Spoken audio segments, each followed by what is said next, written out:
जैसे राम, श्याम, मोहन, सोहन। जैसे कभी कभी ये भी होता है कि जैसे नाउन की परिभाषा में क्या बोलते हैं कि नाउन की परिभाषा में जैसे मान ली दिनों के नाम संडे, मंडे, ठीक है। उसके बाद दिन, महीने तक त्यौहार के नाम संडे, मंडे, होली, दिवाली, दशहरा, बहुत सारा नाम आता है।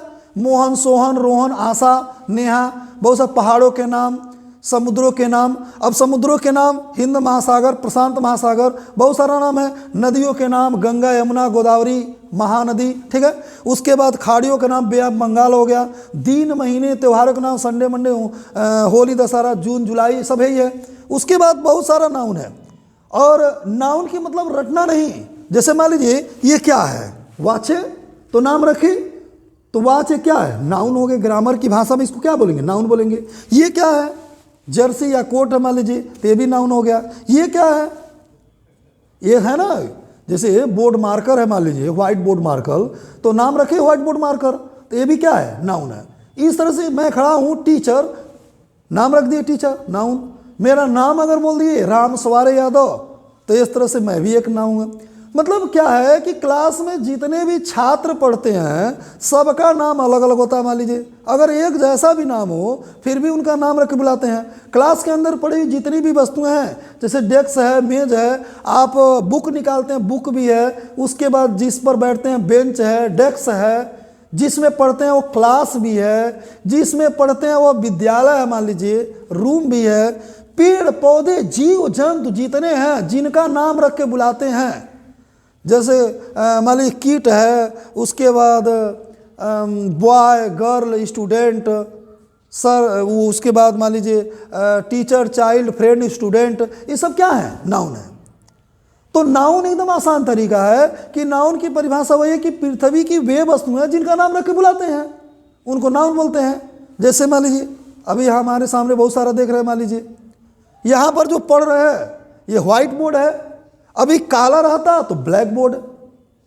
ये मकान जिससे बना है ईंट से बना है, मान लीजिए ईंट से बना है, सीमेंट से बना है, ये सब क्या है, नाउन है।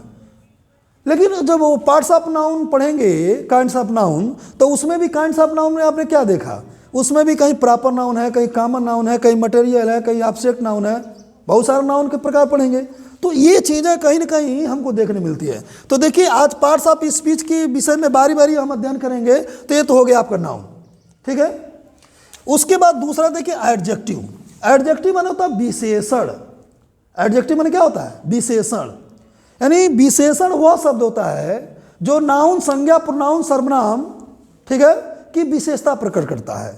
अब देखिए इसी में विशेषण शब्द है। जैसे राम रीड्स ए बुक, इसमें तो कोई विशेषण शब्द नहीं है, इसमें भी विशेषण शब्द नहीं है। लेकिन अगर मान लीजिए अगर हम लिख दें यहाँ पे कि Ram is a good boy, Ram is a good boy, तो यहाँ पर गुड क्या है, एडजेक्टिव आपका है। गुड क्या है, एडजेक्टिव है। यानी अभी अभी एडजेक्टिव की परिभाषा हमने क्या बताया कि विशेषण एडजेक्टिव वह शब्द है जो नाउन, संज्ञा या प्रोनाउन, सर्वनाम की विशेषता बताता है। यानी एडजेक्टिव समझ लीजिए कि 90% एडजेक्टिव जो वर्ड होता है वह कहीं ना कहीं किसी नाउन के साथ ही आता है, ठीक है, तो वह नाउन है, इसे मान लीजिए। उसके बाद कभी कभी कुछ ऐसे भी एडजेक्टिव होते हैं कि जो नाउन के साथ आते हुए वो नाउन के साथ आते हुए काम करते हैं। जैसे कहीं प्रोनाउन का काम करते हैं, कहीं नाउन काम करते हैं। जैसे मान लीजिए कभी कभी लिखते हैं कि these girls are beautiful, these girls are beautiful. तो यहाँ पर ब्यूटीफुल तो एडजेक्टिव शब्द है, लेकिन यहाँ पर गर्ल क्या है आपका, नाउन। गर्ल क्या है, नाउन। लेकिन गर्ल के पहले आ गया दीज, तो दीज भी कहने वाला एडजेक्टिव है। इसी को हम कौन सा एडजेक्टिव बोलते हैं, डिमांस्ट्रेटिव एडजेक्टिव। ये आपका है डिमांस्ट्रेटिव एडजेक्टिव। तो दिस, दैट, दिस, दोज, ये डिमांस्ट्रेटिव एडजेक्टिव हैं। जब किसी नाउन के साथ दिस, दैट, दिस, दोज आता है, इसी को बोलते हैं एडजेक्टिव, डिमांस्ट्रेटिव एडजेक्टिव। इस पृथ्वी पर जितने भी कलर के नाम होते हैं, चाहे रेड हो गया, चाहे ब्लू हो गया, चाहे व्हाइट हो गया, जितने भी कलर के नाम हैं वह क्या है, एडजेक्टिव हैं। साथ ही साथ जितने भी ये संख्याएं होती हैं, जैसे कभी कभी आप स्कूलों में बोलते हैं कि there are 20 teachers in my school, there are 20 teachers in my school, मतलब मेरे विद्यालय में मतलब 20 अध्यापक हैं, तो 20 टीचर्स, 20 टीचर्स, तो टीचर तो नाउन हो गया, लेकिन 20 शब्द क्या हो गया, 20 एक एडजेक्टिव शब्द हो गया। मतलब पृथ्वी की मतलब ये मतलब चीज़ें जो किसी नाउन की विशेषता बताते हो, जैसे रूप, रंग, आकार, स्वाद। अब रूप का मतलब क्या होता है कि मतलब सुंदर है कि कुरूप है कि क्या है। रंग, जितने भी कलर होते हैं, इंग्लिश बुक में कहीं भी अगर कलर का नाम आ जाए, red, blue, white, yellow, green, ये सब तुरंत आप ग्रामर की भाषा में इनको एडजेक्टिव बोलेंगे। इंग्लिश किसी भी सेंटेंस में किसी भी रंग का नाम आ जाए, कलर का नाम आ जाए, तो वह क्या है, एडजेक्टिव वर्ड होता है। कहीं भी संख्या आ जाए, जैसे 1 2 3 4 5 6, फर्स्ट, सेकेंड, थर्ड, ठीक है, ऐसा नहीं है मतलब फर्स्ट, सेकेंड, थर्ड। उसके बाद मान लीजिए कभी कभी ऐसा भी होता है कि कुछ जैसे मेनी ओनी होता है, मच, मेनी, ये भी समझ आता है, तो ये सब क्या है, एडजेक्टिव है। उसके बाद जितने भी मतलब परिमाणवाचक होते हैं जिसे, वो भी एडजेक्टिव, जैसे सफिशिएंट हो गया, उसके बाद मान लीजिए आल हो गया, ये सब क्या है, एडजेक्टिव होता है। साथ ही साथ डिस्ट्रीब्यूटिव एडजेक्टिव भी होता है, जब कहीं बांटने का बोध होता है, किसी वस्तु को जब बांटने का बोध होता है तो उसको भी मतलब हम एडजेक्टिव लाते हैं। तो जब एडजेक्टिव का प्रकार पढ़ेंगे कि एडजेक्टिव दो प्रकार का होता है, एक डिस्क्रिप्टिव एडजेक्टिव और एक लिमिटिंग एडजेक्टिव, जिसको रिस्ट्रिक्टिव एडजेक्टिव बोलते हैं, तो उसमें बताया जाएगा आपको, ठीक है। अब आइए तीसरा नंबर है आर्टिकल। आर्टिकल माने होता है अग्र शब्द। ए एंड द को हम आर्टिकल बोलते हैं, ठीक है। A and the, English book में कहीं भी, चाहे शुरू में, चाहे लास्ट में, चाहे बीच में, अगर ए एंड द कहीं भी आ जाए तो वह आर्टिकल का नाम होता है, उसी को क्या बोलते हैं, आर्टिकल। आर्टिकल के बाद आपको पढ़ना प्रोनाउन। प्रोनाउन माने क्या होता है, सर्वनाम। सर्वनाम माने क्या, कि जो शब्द संज्ञा के स्थान पर बोले जाते हैं। अभी अभी हमने क्या बोला है कि Ram reads a book, Ram पुस्तक पढ़ता है, तो इसमें किसके बारे में बात की, राम के बारे में। तो राम क्या है, नाउन है, लेकिन वही बोल दिया कि दे आर बुक, वे पुस्तक पढ़ते हैं। कौन पुस्तक पढ़ते हैं, वे। अरे वे माने कौन, अतः राम। तो यहां पर दे शब्द क्या है, प्रोनाउन हो गया, प्रोनाउन हो गया मान लीजिए। तो इस तरह से ही, सी, इट, यू, बी, दे, ये सब क्या है, प्रोनाउन है, ठीक है। अब उसके बाद पढ़ेंगे वर्ब। वर्ब का मतलब होता है क्रिया, ठीक है। वैसे ही इंग्लिश ग्रामर में 24 वर्ब्स होते हैं, जिसको हेल्पिंग वर्ब बोलते हैं, और उनको दो प्रकार में बांट दिया गया है। वैसे वर्ब दो ही प्रकार के होते हैं, एक फिनिट वर्ब, एक नॉन फिनिट वर्ब। जो सब्जेक्ट के अनुसार जो वर्ब चलता है तो वह फिनिट वर्ब है, और जिसका प्रभाव जिस वर्ब पर प्रभाव सब्जेक्ट का नहीं पड़ता है, यानी जिस शब्द पर या जिस वर्ब पर सब्जेक्ट का प्रभाव न पड़ता हो, तो उसी को नॉन फिनिट वर्ब बोलते हैं, ठीक है। तो फिनिट वर्ब 4 प्रकार का आप जानते होंगे, ट्रांजिटिव, इंट्रांजिटिव, उसके बाद लिंकिंग है, ऑक्सिलरी वर्ब है। नॉन फिनिट वर्ब जानते हैं, उसमें 3 ये मिलेगा आपको, जैसे उसमें आ गया जिरन, आ गया इन्फिनिटी, हो गया पास्ट पार्टिसिपल, हो गया। 3 प्रकार होते हैं। तो जब वर्ब पढ़ेंगे तो उसमें बताया जाएगा। तो वैसे भी वर्ब 2 प्रकार का हम लोग देखते हैं, एक वर्ब देखेंगे हेल्पिंग वर्ब और एक हेड वर्ब। हेल्पिंग वर्ब 2 प्रकार का होता है, एक प्राइमरी होता है, एक मॉडल होता है। अब प्राइमरी में 11 होते हैं, मॉडल में कहने मतलब ये 13 होते हैं। इस तरह से 11 13 मिला के 24 होता है जैसे, ठीक है। उसके बाद आपका अगला आ जाता है आपका ये हेड वर्ब। हेड वर्ब मैंने जैसे रीड हो गया, राइट हो गया, स्पीक हो गया, बहुत सारा वर्ब आएगा। अब वर्ब के बाद हम पढ़ेंगे एडवर्ब। एडवर्ब माने होता है क्रिया विशेषण। क्रिया विशेषण को कैसे पहचान करेंगे, जैसे कभी कभी लिखते हैं कि Ram reads, Ram runs, Ram runs, देखिए राम रन स्लोवली, राम धीरे धीरे पढ़ता है। अब यहां पर देखिए राम कौन धीरे धीरे चलता है, मतलब राम का चलना धीरे धीरे है कि मतलब उसका राम का धीरे धीरे है। तो यह जो स्लोवली है, स्लोवली शब्द, इसी को हम एडवर्ब बोलते हैं। जैसे बोलते हैं ना कि Ram is very good boy, तो वेरी तो गुड बोलते रहे मान लीजिए, ठीक है। तो Ram is very honest man, very honest man, तो वेरी मान लीजिए कहीं वेरी आता है, कभी TWO आता है, तो इन्हीं को एडवर्ब बोलते हैं, वेरी शब्द। या अब यहाँ पर देखिए राम रन स्लोली। अब देखिए जो स्लोली शब्द आया है तो इसका अर्थ होता है धीरे धीरे। अब धीरे धीरे को हम इन दोनों शब्द के साथ जोड़ेंगे, अगर जिसके साथ सटीक होगा तो समझ लीजिए उसी की विशेषता बताएगा।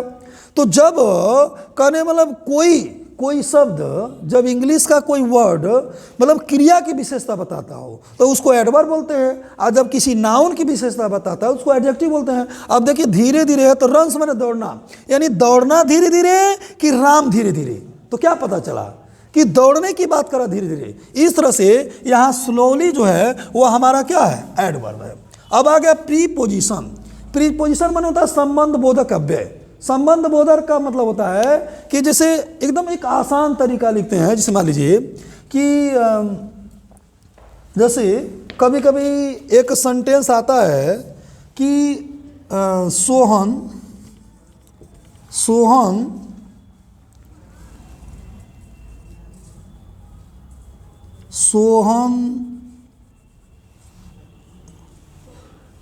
इज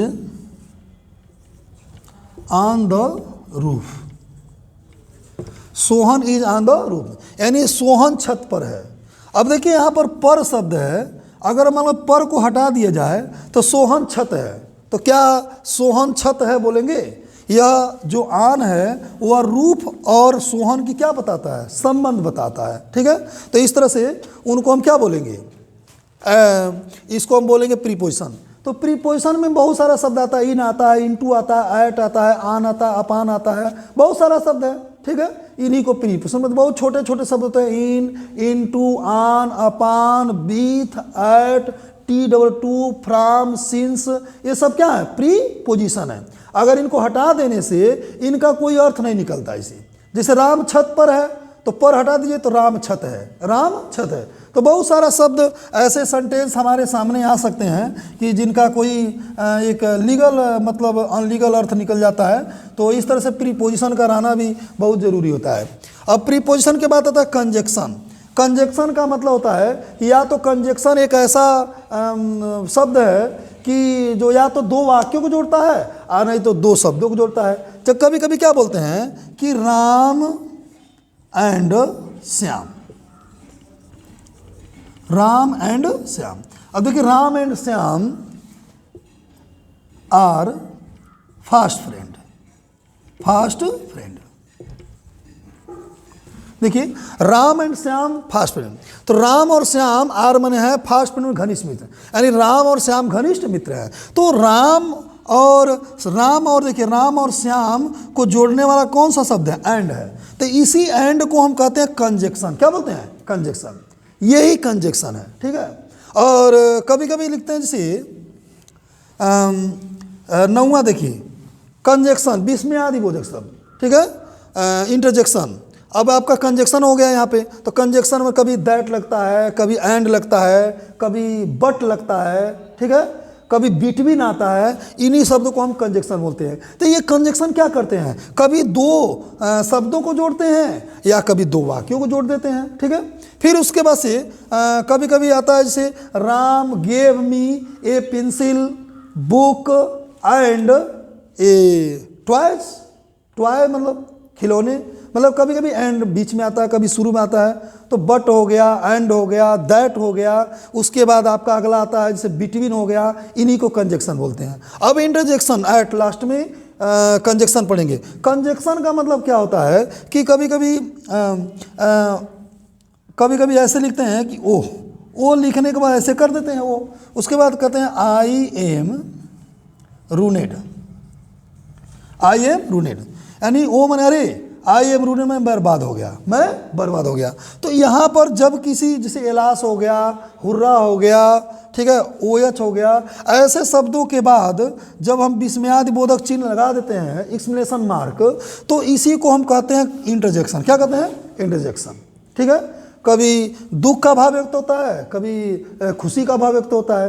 तो ऐसे सेंटेंस को हम एक्सक्लेमेशन मार्क वाला चिन्ह यहाँ जैसे मिलेगा, कभी यह चिन्ह शुरू में रहेगा और कभी ये लास्ट में आता है जैसे।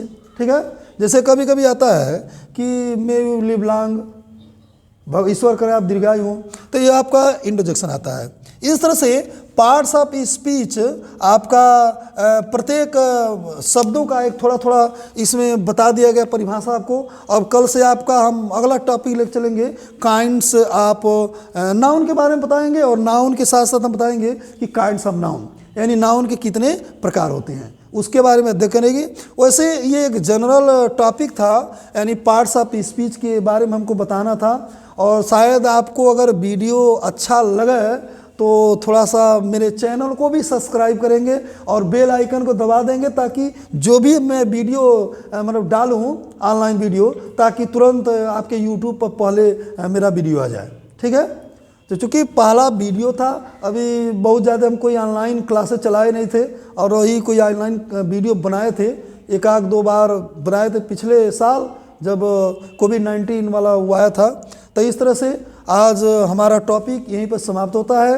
और शायद आपको मतलब अगर कहीं भी थोड़ा बहुत दिक्कतें इसमें आई होंगी तो इसके लिए मतलब थोड़ा सा देखिएगा, मतलब ज़्यादा तकलीफ़ होने वाली बात नहीं है।